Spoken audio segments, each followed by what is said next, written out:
तो आज हम जानेंगे ट्रांसजेंडर के अराउंड जो भी कंसेप्ट्स है वो। लेकिन उसमें जाने से पहले हमें ये समझना पड़ेगा कि सेक्स और जेंडर में क्या डिफरेंस है।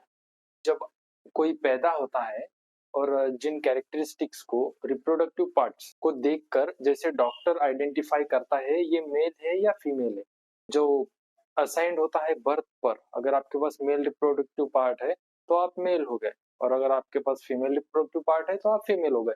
तो ये जो फिजिकल कैरेक्टरिस्टिक्स देखकर आपको आइडेंटिफाई किया जाता है, उस आइडेंटिटी को कहते हैं सेक्स।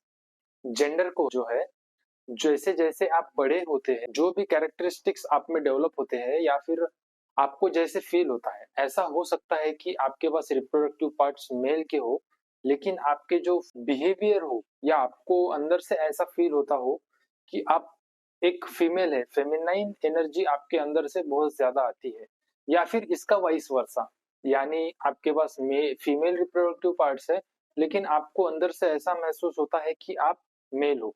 तो ऐसे लोगों को हम कहते हैं ट्रांसजेंडर। और जो आपको अंदर से महसूस होता है वो है आपका जेंडर, और जो आपके रिप्रोडक्टिव पार्ट है वो है आपका सेक्स। तो ये हो गया डिफरेंस। ट्रांसजेंडर पीपल, इसमें दो कैटेगरीज हमें देखने मिल सकती है। वैसे ये नॉन बाइनरी होता है, तो उसमें दो जो है ट्रांस वुमन, यानी today she is living as a woman, लेकिन पहले वो एक मैन थी। और ट्रांसमैन, यानी today he lives as a man but पहले वो वुमन थी। तो ये हो गए ट्रांसजेंडर। लेकिन ऐसे कई लोग होते हैं जो सिर्फ ट्रांस वुमन या फिर ट्रांस मैन के साथ आइडेंटिफाई नहीं कर पाते, और जो एक कॉम्बिनेशन होते हैं मेल और फीमेल का, इसे हम नॉन बाइनरी या फिर जेंडर क्वीर के नाम से जानते हैं। सिस जेंडर वो लोग हैं जो पैदा होते वक्त मेल या फीमेल असाइन किए गए हैं उनके रिप्रोडक्टिव पार्ट्स के बेसिस पर, और जैसे वो बड़े होते हैं वो उन्हीं पार्ट्स के साथ, उन्हीं कैरेक्टर्स के साथ आइडेंटिफाई करते हैं, तो वो हो गए सिस जेंडर। ट्रांसजेंडर एग्जैक्टली अपोजिट होते हैं उनसे। उनको खुद को कैसे पता चलता है कि वो ट्रांसजेंडर है? ये रियलाइजेशन उनको कभी भी हो सकता है, बचपन में हो सकता है, टीन एज में हो सकता है, या फिर अडल्टहुड में भी हो सकता है। ये कभी कभी अगर पहले रियलाइज हो गया लेकिन समझ नहीं आ रहा कुछ, या फिर एक्सेप्ट नहीं कर पा रहे out of fear, shame, society हमें एक्सेप्ट नहीं करेगी, इस डर की वजह से वो रियलाइज नहीं कर पाते। वो देखते हैं कि ट्रांसजेंडर के साथ कैसा डिस्क्रिमिनेशन हो रहा है, तो इस वजह से वो कभी कभी डर या शेम की वजह से वो खुद को अच्छे तरीके से एक्सप्रेस या फिर एक्सप्लोर नहीं कर पाते। और पेरेंट्स, फ्रेंड्स, कोवर्कर्स, टीचर्स के साथ इंटरेक्शन में अगर वो ट्रांसजेंडर है, तो जो रिएक्शन आएगा, जो डिस्क्रिमिनेशन आएगा, जो नेगेटिव कमेंट्स या फिर फीलिंग्स आएंगी लोगों की तरफ से, इस वजह से वो डर कर रियलाइज नहीं कर पाते कि वो ट्रांसजेंडर है या एक्सप्रेस नहीं कर पाते। डिफरेंस क्या है ट्रांसजेंडर और इंटरसेक्स में?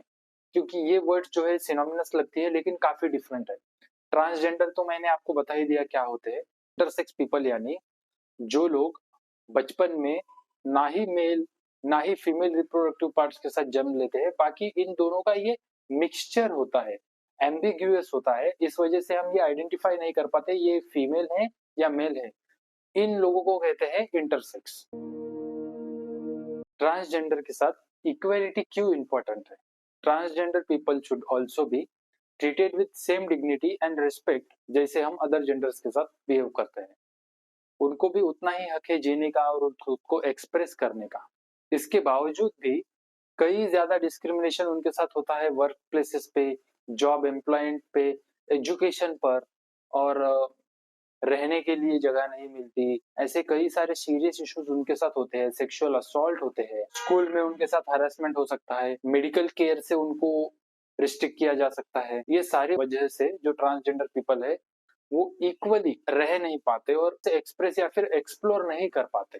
मैं पर्सनली ये फील करता हूँ कि हर वो इंसान जो पैदा हुआ है deserves a good life. Transgender, फिर मेल फीमेल जो भी हो, गे लेस्बियन, सबको अपना अपना जीने का हक होता है पूरी रिस्पेक्टफुली और इंटीग्रिटी के साथ।